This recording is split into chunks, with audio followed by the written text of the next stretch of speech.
दोस्तों, कई सारी ऐसी चीज़ें हैं जिनका रहस्य विज्ञान नहीं जान पाया है। पर अगर आप किसी ऐसी जगह पर जाएंगे या आप ऐसी किसी चीज़ को देखेंगे जहाँ पे विज्ञान किसी मामले में कोई जानकारी नहीं जुटा पाया है या किसी रहस्य को नहीं खोज पाया है, तो कोई एक आध चीज़ होती है, चाहे कोई जगह हो या कोई चीज़ हो, कुछ भी हो, तो मतलब उसमें कोई एक आधा ऐसा फैक्ट होता है जो शायद विज्ञान उसमें पता लगा नहीं पा रहा हो। एक या दो चीज़ें हो सकती मोटा मोटी, पर एक ऐसी जगह जहाँ पे इतनी सारी चीज़ें हैं और उसमें हर मामले में लगभग विज्ञान फेल है या विज्ञान कभी उसका पता लगा ही नहीं पाया है। सिर्फ एक नहीं, ऐसी काफ़ी सारी चीज़ें सिर्फ एक ही जगह पर। तो ये ऐसी कौन सी जगह है?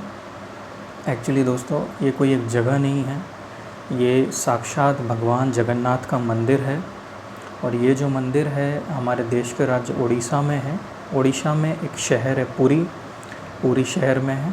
वैसे शायद कम ही लोग होंगे जो भगवान जगन्नाथ के मंदिर के बारे में नहीं जानते होंगे। तो इस मंदिर में ऐसी ढेर विशेषताएं हैं जहाँ पे विज्ञान कई रहस्य नहीं जुटा पाया है। सिर्फ इसी मंदिर, मतलब इस सिर्फ एक ही मंदिर में इतने सारे रहस्य।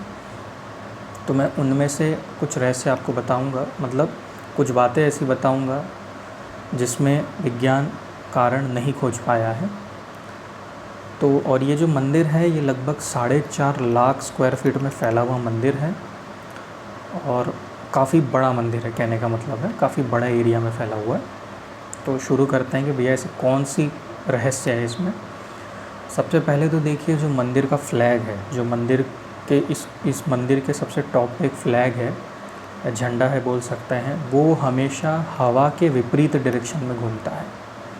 देखिए, कोई ऐसी चीज़ शायद ही होगी जिसको अगर आप ऐसा खुला छोड़ें और वो हवा के विपरीत डायरेक्शन में घूमे, और पर इस मंदिर का झंडा हमेशा हवा के विपरीत डायरेक्शन में घूमता है, उड़ता है, कहने का मतलब है। तो इसके पीछे क्या कारण है ये आज तक विज्ञान नहीं बता पाया। अगला ये है कि जो मंदिर के ऊपर, जैसे अब देखिए कोई बड़ा पेड़ हो या कोई बड़ी जगह हो, वहाँ पे पक्षी तो मिलते ही मिलते हैं, क्योंकि पक्षी ऊपर ही रहते हैं ज़्यादातर, और किसी चीज़ के सरफेस पे जाना पक्षियों को शायद ज़्यादा पसंद है। पर इस मंदिर के ऊपर आज तक कोई पक्षी नहीं उड़ा और ना ही इस मंदिर के ऊपर कोई प्लेन या हेलीकॉप्टर उड़ा है। इसके पीछे क्या कारण है आज तक नहीं पता, या शायद बोलें तो भगवान जगन्नाथ से ऊपर कुछ भी नहीं है, शायद इसीलिए। और जैसा मैंने आपको फ्लैग के बारे में बताया, तो अपन कहते हैं ना कि भैया भगवान की मर्ज़ी के सिवा पत्ता भी नहीं हिलता, तो शायद वो फ्लैग भी हवा के विपरीत इसीलिए घूम रहा है, क्योंकि शायद भगवान की इच्छा है कि वो हवा के साथ ना घूमे। चलिए आगे बढ़ते हैं। और इस मंदिर से जुड़ी एक अच्छा ट्रेडिशन है जो लगभग 1800 सालों से डेली फॉलो किया जा रहा है। 1800 सालों से डेली फॉलो किया जा रहा है, वो है इस मंदिर का जो फ्लैग है वो डेली चेंज किया जाता है। और वो जो कोई आदमी, मतलब कोई पृष्ठ चढ़ता है, उस मंदिर का ही कोई जुड़ा हुआ शख्स चढ़ता है और वो बेयर हैंड्स, मतलब बिना किसी सपोर्ट के वो मंदिर में चढ़ता है। और ये मंदिर 45 फ्लोर के बराबर ऊंचा है। मतलब ये झंडा बदलने के लिए लगभग जो चढ़ता है उसको ऐसा समझ लीजिए कि 45 फ्लोर की बिल्डिंग पे उसको चढ़ना है, तब जाके वो झंडे तक पहुंचता है। और अगर वो झंडा किसी भी दिन चेंज नहीं किया गया तो मंदिर को अगले 18 सालों तक बंद करना पड़ेगा।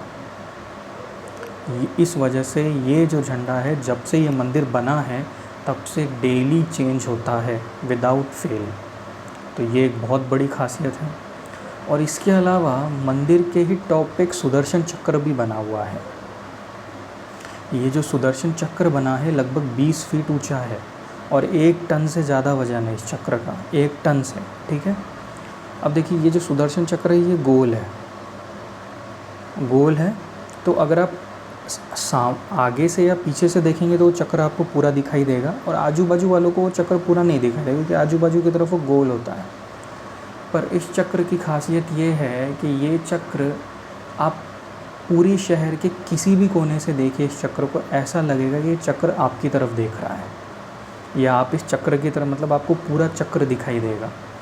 और तो और पूरा चक्र तो दिखाई देगा ही देगा। पूरी शहर में कोई ऐसी जगह नहीं है जहाँ से ये चक्र नहीं दिखाई देता है। पूरी शहर के किसी भी कोने में चले जाइए, ये चक्र आपको ज़रूर दिखाई देगा। अगली बात अब ये है कि देखिए, मंदिर में लगभग 20,000 से 2 लाख लोग डेली आते हैं। तो भैया, आपको अगर पता है कि आपके घर में 10 मेहमान आने वाले हैं तो आप उसके हिसाब से खाना बनाएंगे। पर इस मंदिर में तो कोई फ़िक्स नहीं है ना कि कितने लोग आएंगे। तो एक एवरेज ऐसा निकाला जाता है कि 20,000 से 2 लाख लोग। तो भैया, आप किसी दिन 1.5 लाख भी आ सकते हैं, किसी दिन लाख भी आ सकते हैं, किसी दिन 2 लाख से ज़्यादा भी आ सकते हैं। पर इस मंदिर में जो प्रसाद बनता है, थोड़ा सा भी प्रसाद वेस्ट नहीं होता। आश्चर्य की बात यह है कि प्रसाद हमेशा पूरा हो जाता है। मतलब जितने लोग आते हैं उनमें 100% प्रसाद बढ़ जाता है। अब ये कैसे बनता है और उतना ही क्यों बनता है, ये भी राज है। क्योंकि भैया, किसको पता आज मंदिर में कितने लोग दर्शन करने आने वाले हैं। प्रसाद कभी मंदिर का वेस्ट होता ही नहीं है, ये एक खासियत है। और अगली बात है कि जो मंदिर का प्रसाद है, ये मिट्टी के घड़ों में बनाया जाता है। तो कैसा है, नीचे से जैसे उसको आग लगाई जाती है और फिर एक के ऊपर एक के ऊपर एक घड़े रखे जाते हैं। और आश्चर्य की बात यह है कि जो सबसे टॉप पे जो घड़ा है वो सबसे पहले पकता है। मतलब उस पर रखा हुआ प्रसाद सबसे पहले पकता है, फिर वो धीरे धीरे एंड, सबसे नीचे वाला सबसे एंड में पकता है। जबकि इस चीज़ के पीछे तो कोई साइंस है ही नहीं। ऑब्वियस ही बात है कि भैया, जो सबसे पहले जो आग पे रखा हुआ है वो सबसे पहले पकना चाहिए। बट सबसे पहले वो जो टॉप पे रखा हुआ मटका है उसी का खाना पकता है, मतलब उसी का प्रसाद पकता है। और एक है कि ये जो मंदिर है, इसमें 4 गेट है एंट्रेंस के लिए। 4 गेट है एंट्रेंस के लिए। तो एक गेट का नाम है सिंह द्वार। अब इस सिंह द्वार जो है, इससे आप अंदर जा सकते हैं और बाहर भी आ सकते हैं। तो द मोमेंट आप सिंह द्वार से अंदर जाते हैं, तो अंदर जाते ही जो, अब ये मंदिर क्या है, पुरी में है। तो पुरी में बीच के पास ये मंदिर है, समुद्र के पास मंदिर है। तो समुद्र की जो लहरें हैं वो हमेशा उसकी आवाज़ आती रहती है मंदिर में। तो अब ये लहरों की जो आवाज़ आती है, जैसे ही आप सिंह द्वार से अंदर गए तो आपको लहरों की आवाज़ टोटली बंद। और आप जैसे ही सिंह द्वार से बाहर आए तो फिर से लहरों की आवाज़ शुरू। अब इसके पीछे भी क्या कारण है, ये आज तक नहीं पता चल पाया है। मतलब द मोमेंट आप सिंह द्वार से एंटर किए, लहरों की आवाज़ टोटली बंद। आपको ऐसा लगेगा ही नहीं कि भैया कि वहाँ पे कोई पानी की कोई लहर चल रही है। और जैसे ही आप उससे बाहर आए, आपको पूरी क्लियर वॉइस आएगी पानी की। तो ये भी एक खासियत है। और देखिए, अब कोई कितनी बड़ी से बड़ी बिल्डिंग हो, सूर्य पूरब में उगता है और पश्चिम में डूबता है। तो सूरज के मूवमेंट के अकॉर्डिंग, मतलब सूरज जैसे जैसे मूव करता है तो चीज़ों की छाया पड़ती है। अब भैया, अगर सूरज, मतलब कभी ना कोई कितना ही बड़ा स्ट्रक्चर हो, बड़े स्ट्रक्चर की तो इनफैक्ट और बड़ी छाया पड़ती है। पर इस मंदिर की जो इतना बड़ा, जैसे मैंने कहा शुरुआत में कि मंदिर के ऊपर फ्लैग है, और फ्लैग चेंज करने के लिए लगभग 45 फ्लोर का वो इतना ऊंचा है कि 45 फ्लोर की एक बिल्डिंग बन जाए, उसको चेंज कर, इतना ऊंचा वो स्ट्रक्चर है, पर उसकी कभी छाया नहीं पड़ती। मतलब शैडो है ही नहीं इस मंदिर का।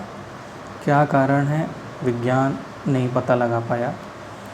तो इस मंदिर में ऐसे अनगिनत चीज़ें हैं, और भी, हालांकि इसमें और भी काफ़ी चीज़ें हैं, पर अगर मैं बाकी और चीज़ों के बारे में बताने जाऊँगा तो वीडियो बहुत ज़्यादा लंबा हो जाएगा।